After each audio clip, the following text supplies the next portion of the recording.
If anyone can save Arendelle and free this forest, it's you. Elsa may have ventured into the unknown and successfully escaped, but we wouldn't be surprised if fans of the Frozen franchise still feel like they're still deep into the unknown, especially when it comes to the very confusing backstory of Anna and Elsa's parents. To be fair, Frozen 2 gave us a whole bunch of information on not only the history of Arendelle, but its former king and queen. Yet somehow, viewers were still left very much in the dark about a lot of vital information. Did Anna and Elsa's mother ever have powers? What was exactly the mysterious language Anna and Elsa discovered on their wrecked ship, and what did it say? We may not have concrete answers, but there are tons of Easter eggs and theories that might just answer what exactly Disney is hiding about Elsa and Anna's parents. I need to tell you about my past and where I'm from. Like many Disney stories, Frozen opens up with the tragic backstory of their heroes. Elsa and Anna are seemingly normal sisters, except for one tiny matter. Elsa has magical ice powers. They're also princesses destined to rule a kingdom, but that's pretty normal for a Disney film. While in the beginning, her powers are all fun and games and are actually used to bond the sisters together, hence the whole "Do you want to build a snowman?" and Olaf scenario, there's one night where things take a dramatic turn. Elsa accidentally strikes Anna with her powers and basically freezes her. Luckily, their parents are able to get Anna to the magical forest trolls just before the ice reaches her heart. She's healed, and Anna is left with little more than a gray streak in her hair. We'll protect her.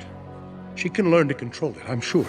But this was no joking matter to the King and Queen of Arendelle. Fearing the repercussions of how powerful Elsa is, they strip Anna of her memories and teach Elsa the mantra, Conceal it. Don't feel it. Does anyone else feel like this was a little bit of an overreaction? I mean, telling your daughter not to interact with her sister? That's a little harsh. Why couldn't they just warn Anna instead?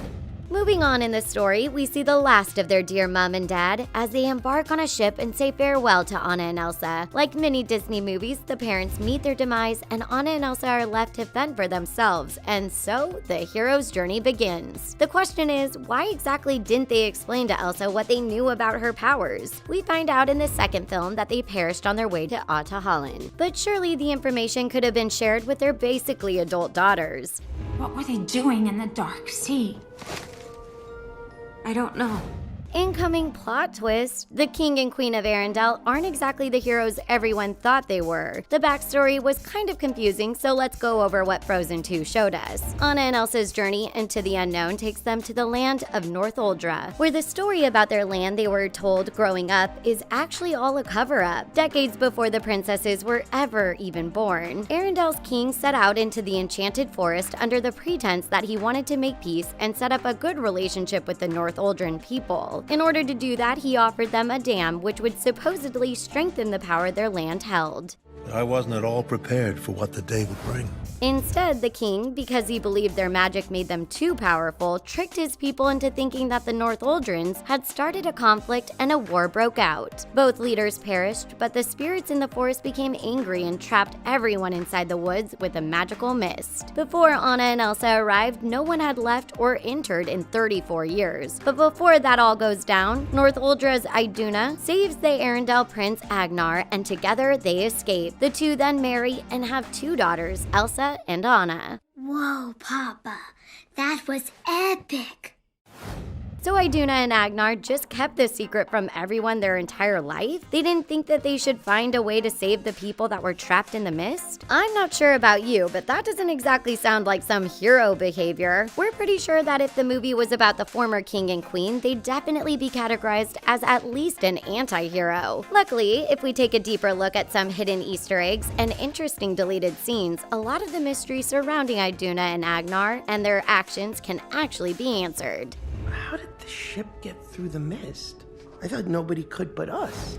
In Frozen 2, there was originally supposed to be a scene included that would give insight into what Anna and Elsa's parents were thinking right before they embarked on their tragic journey to Ata Holland. It was unfortunately deleted. The emotional scene opens with Elsa using her ice powers to channel the memory of the water and give Anna one last glimpse of their parents. In a deep conversation, the king and queen discuss telling Anna about Elsa's magic. It might be time to tell Anna about Elsa. I can't bear keeping her shut out anymore. However, the two still feared that letting the two girls get close again would cause Elsa's powers to spin out of control. According to the deleted scene, even feeling joy could cause Elsa to spiral alongside her powers. This scene gave us a glimpse into Iduna and Agnar's thought process, making their decision to separate the two girls in the first part a little more clear. They even agree on telling Anna right after they returned from their trip to Ahtohallan. So why on earth was this scene deleted? Not only did it clear out that confusion, it also gave Anna the closure that she needed. Her love could hold up the world. It's made pretty clear in the film that Iduna is pretty aware that she's from Northuldra. Not only does she have that classic Northuldra clothing, but she also sings a folk song to Elsa from her time growing up in the Enchanted Forest, where the north wind meets the sea. While it might be easy to assume that Agnar knew about her history considering they were married, we never get that confirmation. She did, after all, save him while he was unconscious. You might say that he would have questioned her knowledge of Elsa's powers and how she knew to search for an answer in Ahtohallan, but no one can say for sure. So who is the real villain? Is it Iduna, Agnar, or both? This is potentially a storyline that could be cleared up in the third installment. Hey, Gail, we're going for a ride. Want to come? Going off of their failed trip to Ahtohallan, we as an audience know how dangerous it is because of the perilous journey Elsa takes to get there. Not to mention Anna literally almost dies trying to save her sister as well as Olaf. Thank goodness. Water has memory.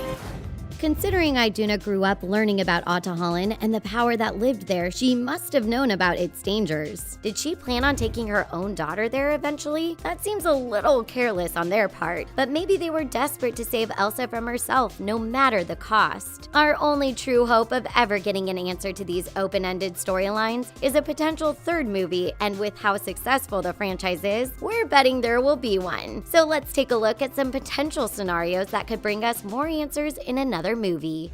What is it? The truth about the past.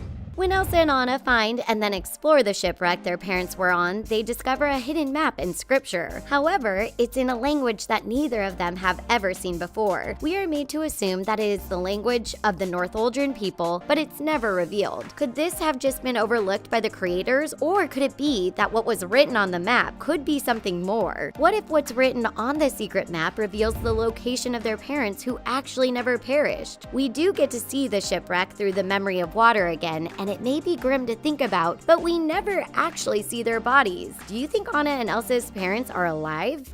You are not responsible for their choices, Elsa. Another potential storyline in a Frozen 3 could definitely explore whether or not Anna and Elsa's mom has powers of her own. While the background information we get on Elsa's abilities is that she is the fifth element that holds the rest together and not a genetic factor, her mother did grow up in Northuldra. That means she was able to harness the magic and protect it like the citizens we met in Frozen 2. So would Anna not also be connected to the spirit elements? Could their parents' backstory potentially open up a magical storyline for Anna, or better yet, a magical child between Anna and Kristoff? You are the most extraordinary person I've ever known. While this next theory may be a bit of a stretch, it's definitely possible. If you didn't know, Tangled's Rapunzel and Flynn Rider make an appearance at Elsa's coronation. It's so small that if someone didn't tell you, you would probably miss it, but it's there. There are plenty of fan theories floating around that Rapunzel and Anna and Elsa are actually cousins. They look alike, they're royalty, they have special powers that have to do with earth elements. Totally plausible. People have been wondering for years why Tangled never got the sequel it definitely deserved. So what if a third part of Frozen was actually a crossover? This would also get Anna and Elsa more information on their family's past and potentially give more backstory and depth to the characters. This would definitely be something completely different than anything Disney has ever done, but we wouldn't put it past them. Our lands and people, now connected by love. Some may argue that the story of Anna and Elsa's parents was wrapped up with a neat bow in Frozen 2, and that's definitely possible. However, there were Easter eggs left in the film that hint at a sequel dealing with a whole other set of parents, Kristoff's. We don't get much information on Kristoff's backstory besides him being a Sammy Iceman and raised by the rock trolls. However, there's a major part of Frozen 2 that could hint at Kristoff actually being from Northuldra. Kristoff meets Ryder, who lets the audience know that the Northuldran people have have a long history of bonding with reindeer, raising them as their best friends and claiming to understand what they're saying. Sound familiar? It's exactly what Kristoff does with Sven. Did I? Oh, you do the best voices. While it could just be a coincidence to give Kristoff a mate, it makes you wonder whether or not Kristoff was orphaned because of everything that went down with the magical mist. Maybe Kristoff's parents were friends with Iduna, meaning that Kristoff may derive from magic himself. Or even more interesting, what if Kristoff's parents are the next villains? This storyline could even tie in with a movie focused around Anna and Kristoff's wedding. Frozen 2 left off with Anna becoming queen and the two getting engaged. Kristoff's evil parents crashing their royal wedding? Honestly, sign us up. We'll just have to wait and see what the Disney creators come up with. And don't worry, Arendelle's doing just fine. Keep looking after the forest. While the history of the king and queen is definitely mysterious and complicated, we can't deny that Disney did it again. It's yet another complex story to add to their vault of huge box office successes. There's no way to tell what exactly Disney has in store for this franchise, but what do you think of Anna and Elsa's parents? Were they heroes or villains? Do you think a potential Frozen 3 will reveal any more info on them? Let it all go, pun intended, in the comments section below. What are your magical theories? Also, don't forget to give this video a thumbs up and hit that subscribe button for more content just like this. See you in another video.